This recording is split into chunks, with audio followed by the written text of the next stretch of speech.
Épisode 2, j'appellerai ça l'apocalypse. Oui, je suis déjà addict à la caféine à 17 ans. Est-ce grave? Peut-être. Croyez-moi, on aura besoin d'un peu plus d'un café pour parvenir à bout de cet épisode. Bonjour, bonsoir cafards, j'espère que vous allez tous très bien. Aujourd'hui on se retrouve pour la deuxième vidéo de la saison 2 de Remise à Zéro. Et aujourd'hui on s'attaque à un truc que j'avais fait l'an dernier pour le premier épisode, mais que là j'ai décidé de faire en deuxième. Mon armoire. Le focus, tu vas pas commencer à refaire des tiennes parce que déjà dans l'épisode 1 t'étais pas présent. Et pour cause, on s'attaque à ma penderie. Parce que c'est le chaos.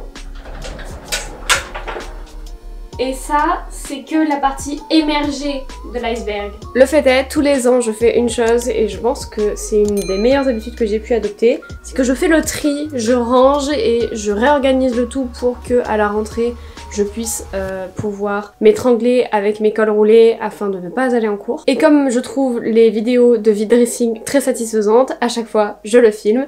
Et entre nous, vous kiffez un petit peu me voir galérer. Du coup aujourd'hui on est parti pour une mission rangement, tri, organisation. Je vais aussi vous donner des petits conseils, des astuces, plein de trucs que j'ai appris au fil du temps et aussi on va parler garde-robe capsule. Bref, il va y avoir plein de sujets évoqués dans cette vidéo, donc prenez quelque chose à boire, prenez quelque chose à manger, installez-vous bien et sur ce, c'est parti!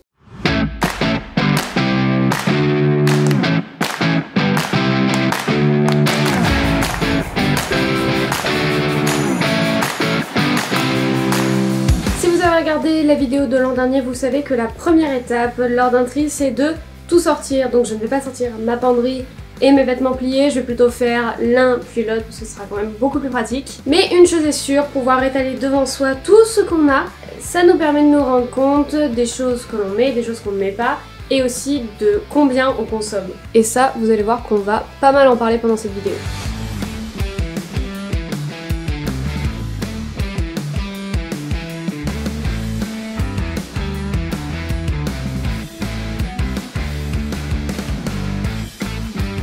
Et ben voilà, on a déjà fait 10% du travail.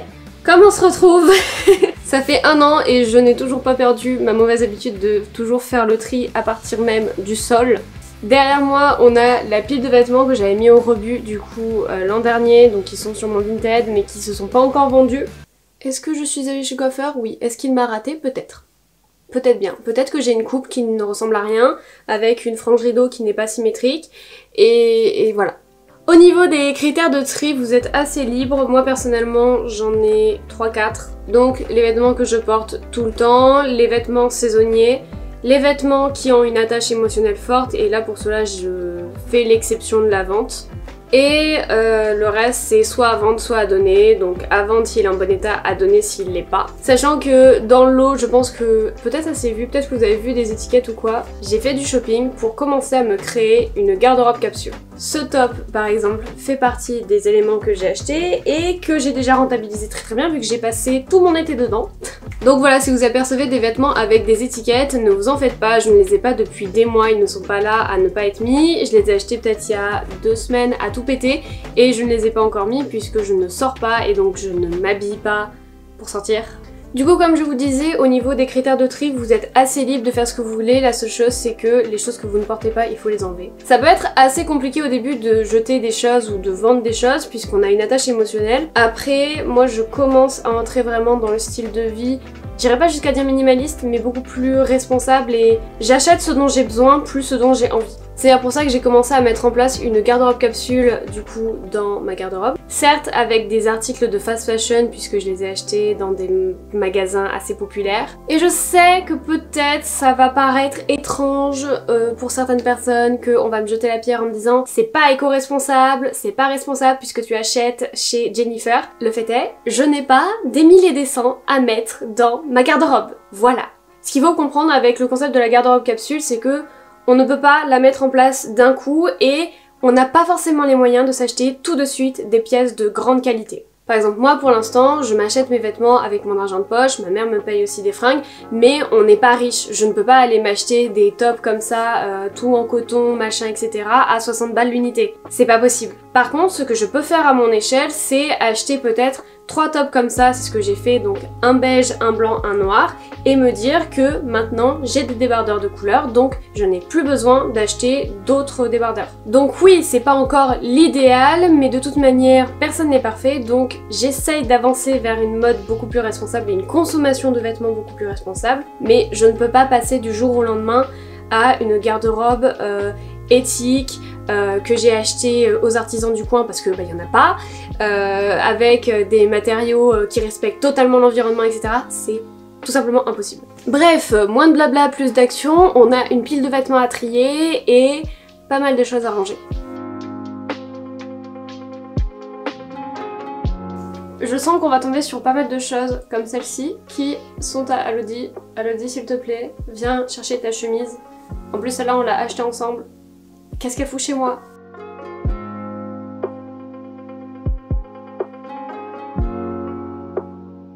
Je vais avoir le même problème que l'an dernier au niveau des jeans, c'est que j'en ai pas beaucoup. Voilà, et c'est à peu près les mêmes que d'ailleurs l'année passée. J'en ai pas trop acheté entre temps, mais là je sais que d'ici peu de temps je vais aller faire un saut au magasin pour en trouver un bien confortable et tout. Parce que du coup ceux que j'ai deviennent de plus en plus raides, je saurais pas comment vous dire. En fait ils sont de moins en moins stretch au fil des lavages et du coup ça m'embête parce que bah moi j'aime bien avoir des jeans très fluides.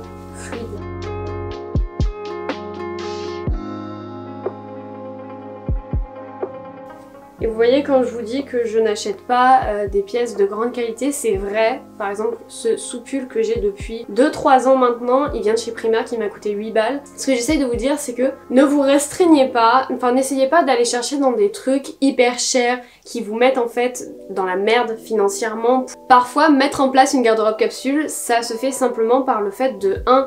Faire le tri, vendre ce que vous avez et regarder quelles sont les pièces qui durent le plus dans votre armoire. C'est pour ça que je sais qu'un sous-pull comme ça, si j'en retrouve un au même prix que je l'avais trouvé, oui je le prendrais.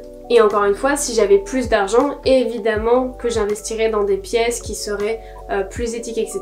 Certaines personnes ont l'argent pour acheter des vêtements qui coûtent assez cher, qui sont produits éthiquement, etc. Et c'est vraiment génial. C'est pour ça que moi j'essaie de privilégier la seconde main, même si c'est compliqué étant donné mes mensurations. Mais il faut aussi admettre que, et je trouve que ça c'est assez compliqué sur les réseaux aujourd'hui, tout le monde n'a pas l'argent. En fait aujourd'hui on est bloqué entre beaucoup de gros hauls Shein, notamment j'en ai vu pas mal sur le TikTok américain ces derniers temps, les gros hauls de rentrée soi-disant garde-robe capsule, etc. Alors que le principe d'une garde-robe capsule c'est d'avoir peu de pièces mais des pièces qui s'associent ensemble. Donc on est à cet extrême là et de l'autre côté il y a l'extrême en mode si on veut être responsable dans notre garde-robe, il faut qu'on ait des pièces qui soient 100% coton, qui aient été produits hyper éthiquement, qui n'aient pas pollué, qui machin, etc. Et en fait, l'entre-deux, donc celui qui tend à être plus responsable, on le mitraille parce que, bah oui, des fois on va acheter à Stradivarius, etc. parce qu'on va pas pouvoir avoir l'argent d'acheter un t-shirt super cher, certes plus écologique, mais super cher. Et je pense que c'est ça qu'il faudrait un petit peu accepter, c'est le fait qu'il y ait un entre-deux. Certaines personnes tendent à être plus responsables, mais n'ont pas pour autant les moyens. Et personnellement, tant que je serai en train de construire ma garde-robe capsule, donc d'acheter vraiment les basiques, là je vous parle d'une nécessité, c'est-à-dire que si en hiver je n'ai pas 2-3 cols roulés, je me retrouve avec des rhumes pas possibles, effectivement dans ces cas-là, je vais devoir, parce que je n'ai pas les fonds, me tourner vers des fournisseurs qui vont être bien moins chers que le truc hyper écolo machin. N'hésitez pas à m'en parler dans les commentaires, mais je trouve que vraiment c'est un aspect toxique des réseaux où en fait soit on n'est pas écolo, soit on est super écolo.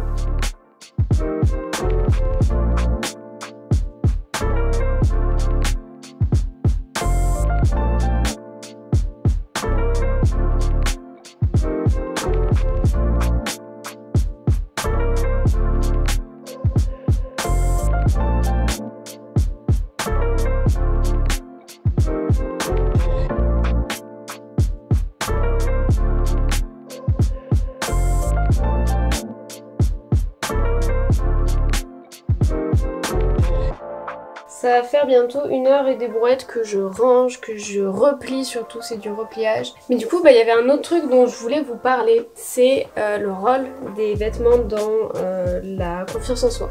La tenue en soi c'est quand même un indicateur, je pense, de ce que nous sommes. C'est la première chose que les gens voient chez nous. Et c'est pour ça que moi je commence à aller beaucoup plus vers des tenues simples. Avant j'étais beaucoup dans l'extravagance, par exemple ça, je me cherchais énormément et je me rends compte qu'il y a énormément de choses colorées, etc. parce que je pense qu'à cette époque-là, j'avais besoin, pas d'attirer l'œil, mais de ne pas être tout en noir. Mais du coup, dans mes années de lycée, j'ai pas mal accumulé de choses un petit peu plus féminines et je me rends compte qu'en fait, je pense que j'avais besoin vraiment de m'habiller coloré, j'avais besoin d'avoir ce truc d'avoir l'air féminine, mais sans effort. Et aujourd'hui, je suis beaucoup plus vers un confortable et classique. Note sur ma to-do list: acheter une carte SD plus grande. Bon, entre temps, du coup, pendant que je transférais les fichiers sur mon PC, j'ai fini de trier / replier un petit peu tout.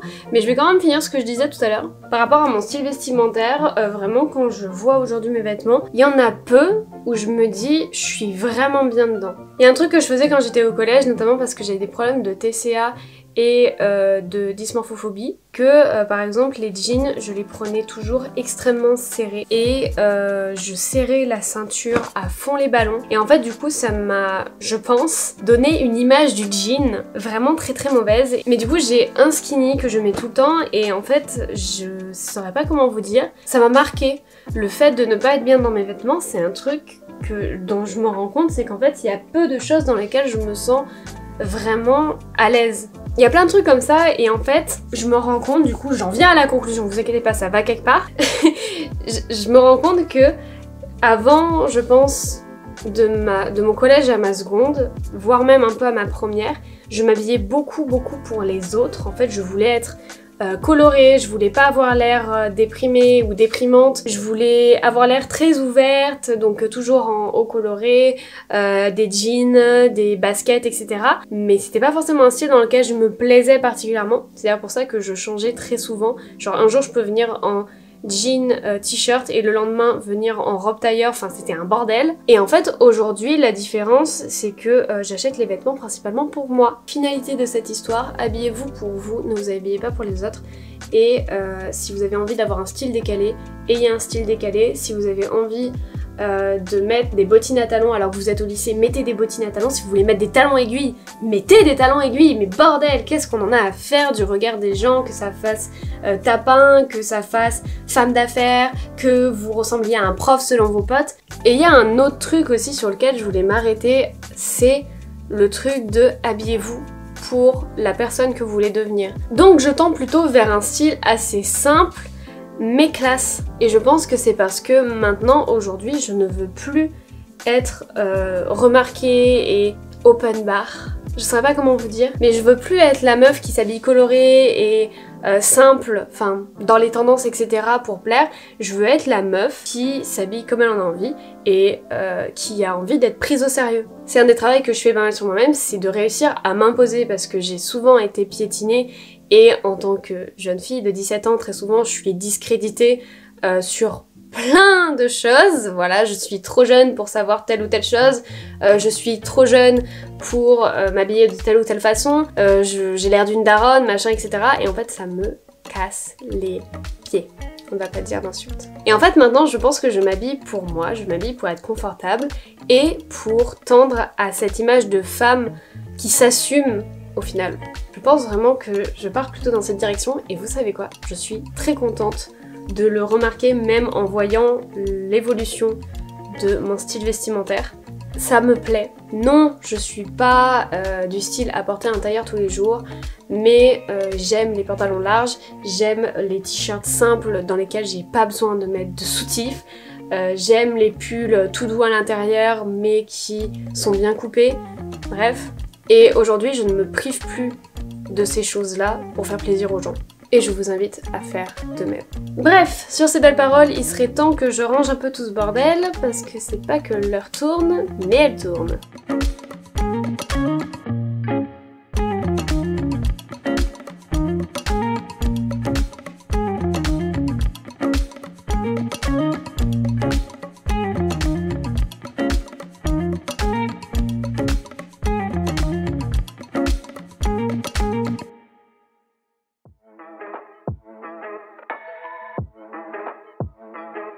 Je commence vraiment à fatiguer, du coup là je vais faire cette étagère et après on aura...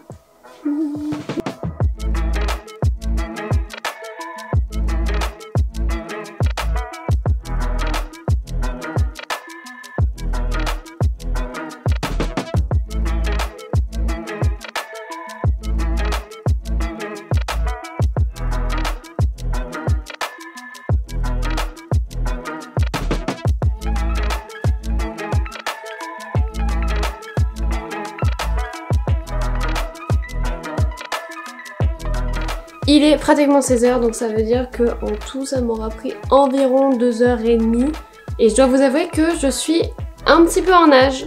En tout cas, ma garde-robe, elle est rangée, elle est organisée. Ok, je manque franchement de place et de rangement, mais pour le temps que ça va faire, ça fera l'affaire. De toute manière, d'ici décembre, je serai dans mon nouvel appartement avec mon dressing, donc... on s'en fout au final, on s'en fout. En tout cas, c'est quand même un truc que je vous invite à faire, donc que ce soit ranger votre bureau, ranger votre chambre, trier vos papiers, trier vos fournitures scolaires, trier vos vêtements. C'est vraiment un truc qui permet juste de repartir sur de bonnes bases. En tout cas, c'est une des bonnes habitudes que j'ai adoptées et perso, j'adore. Je ne vais pas vous retenir plus longtemps, merci beaucoup d'avoir regardé cette vidéo. Si vous l'avez aimée, n'hésitez pas à la liker et de la commenter. On se retrouve très prochainement pour le 3e et dernier épisode de Remise à Zéro. Et sur ce, moi je vous dis... bye!